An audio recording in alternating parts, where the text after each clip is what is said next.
বছর জুড়ে সংরক্ষণ করার জন্য একদম পারফেক্ট আর সুস্বাদু একটা টমেটো সসের রেসিপি নিয়ে হাজির হলাম আপনাদের সাথে। ভিডিওটি শুরু থেকে শেষ পর্যন্ত দেখলে আশা করছি পারফেক্ট একটা টমেটো সস বানাতে পারবেন। টমেটো সস বানানোর জন্য বেছে বেছে সুন্দর কালারের টমেটোগুলো নিতে হবে, যাতে সাথে কোনো পচা বা পোকা টমেটো না থাকে।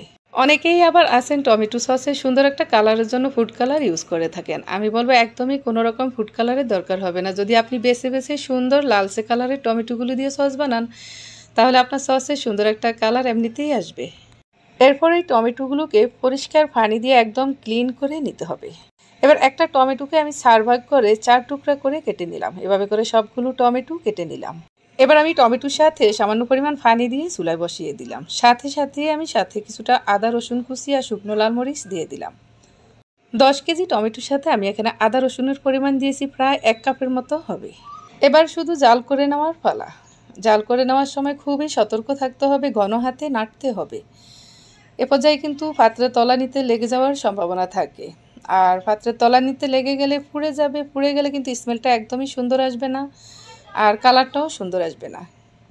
বেশ কিছুক্ষণ সময় ধরে এই টমেটোটাকে জাল করে একদম গলা গলা করেই নিতে হবে। এরপরে এটাকে ঠান্ডা করে নেবেন, একদম ঠান্ডা করে নিতে হবে। ঠান্ডা করে নেওয়ার পর এটাকে ব্লেন্ড করে নিতে হবে।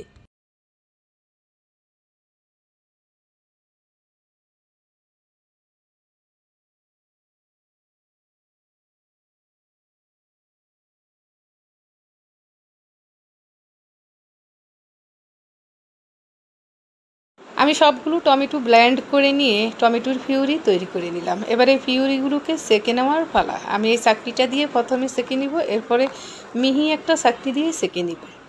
যদি আপনি দোকানের মতো টমেটো সস পেতে চান, তাহলে একদম মিহি চাকনি দিয়ে সেকে নেবেন।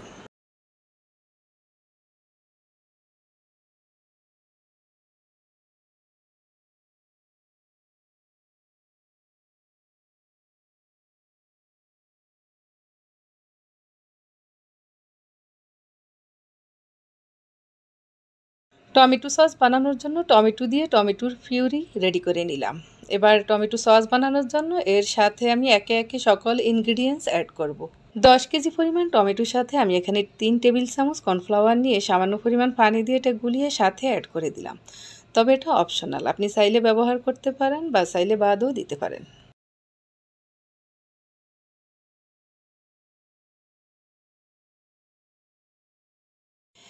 এবার স্বাদ বুঝে লবণ অ্যাড করতে হবে। লবণের পরিমাণটা কিন্তু একদম পারফেক্ট দিতে হবে, তাহলে সসের টেস্ট অনেক বেশি ভালো আসবে। এবার সাথে দিয়ে দিব 1 কাপ পরিমাণ তেঁতুলের টক। এটা কিন্তু অবশ্যই অ্যাড করতে হবে। এবার মিষ্টির স্বাদ বুঝে চিনি অ্যাড করতে হবে। মিষ্টিটা কিন্তু একদমই টমেটো সসের টেস্ট বুঝে অ্যাড করতে হবে।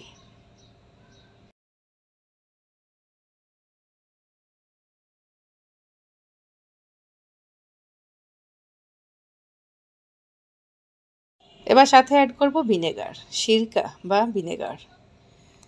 আমি কিন্তু এখানে মিডিয়াম সাইজের বোতলে 1 বোতল ভিনেগার অ্যাড করলাম। অনেক কষ্ট করে আমাদেরকে এই টমেটো সসটা রেডি করতে হয়। তো এই কষ্টের জিনিসটা যদি কিছুদিন পর নষ্ট হয়ে যায়, তাহলে কেমন হয় বলেন? কেমনটা লাগে? আমি গ্যারান্টি দিয়ে বললাম, আমার এই প্রসেসে যদি আপনি টমেটো সস বানান, তাহলে 1 বছরও আপনার টমেটো সসের কিছুই হবে না। তবে এখানে সংরক্ষণ করার ক্ষেত্রে কিন্তু একটু সতর্কতা থাকতে হবে। বছর জুড়ে সংরক্ষণ করার জন্য আপনি একটু বেশি পরিমাণে টমেটো সস যখন বানাবেন, তখন আপনি যতটুকু আপনার দরকার অতটুকু আপনি জারে করে রেখে নর্মাল ফ্রিজে রেখে দিবেন। 1 থেকে 2 মাস রেখে খেতে পারবেন, আপনার টমেটো সসের কিছুই হবে না। আর বাকিটা আপনাকে ডিপ ফ্রিজে সংরক্ষণ করে রাখতে হবে। ছোট ছোট বক্সে করে ডিপ ফ্রিজে রেখে দিবেন।